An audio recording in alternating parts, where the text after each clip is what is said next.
Welcome back to the Content Marketing World Speaker Series. This is video number 5, where we're finally talking about visuals and supporting materials for our talks. I'm Tamsen Webster of tamsenwebster.com, and I'm the host of not only this video, but all the others in the series. You can find them at the contentmarketingworld.com blog and on the CMI YouTube channel. But why did we wait so long to work on our slides? Well, 2 very practical reasons. One, that technology sometimes fails, and we want our talk to be able to be delivered whether or not the technology works. The second thing is that when our talk is strong enough to stand without slides, then we know that we've automatically simplified it so that the audience can process it in the time that we have with them.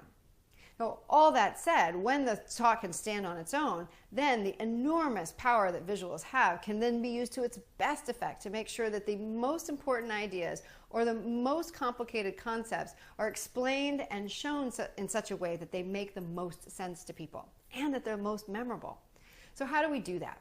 Well, first, we need to understand that not every point needs a slide. That is advice that comes straight from the mouth of the head of TED Talks, Chris Anderson.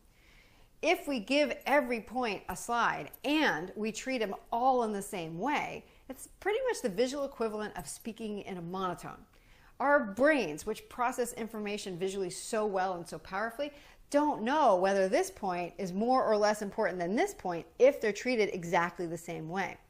So what you want to do is go through your talk and figure out what are the biggest ideas and how are you going to treat those big ideas in a similar way across your presentation. And then start to strategize how you treat the different levels of ideas differently visually. And remember, not everything needs one. So if that's true, then what do you do when you don't have a concept or a particular point up on the slide? Well, that's where you can put a dark or a neutral slide so that everybody's attention focuses back on you, which is kind of where you want it.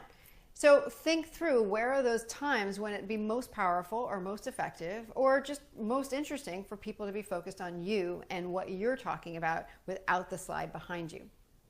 The final thing to note here is that visuals can mean all sorts of things. It can mean, yes, slides, but it can also mean the use of video. It can mean whiteboarding, flip charts. It can be a physical demonstration of something. Even you moving around in space on stage can be a physical demonstration.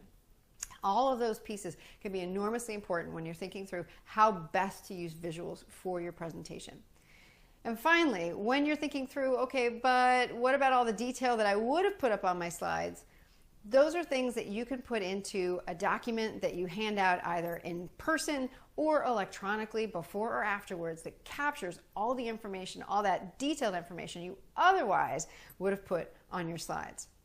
I hope that's helpful as you're thinking through how to make sure that your story is as strong as it can be with the slides and other supporting materials.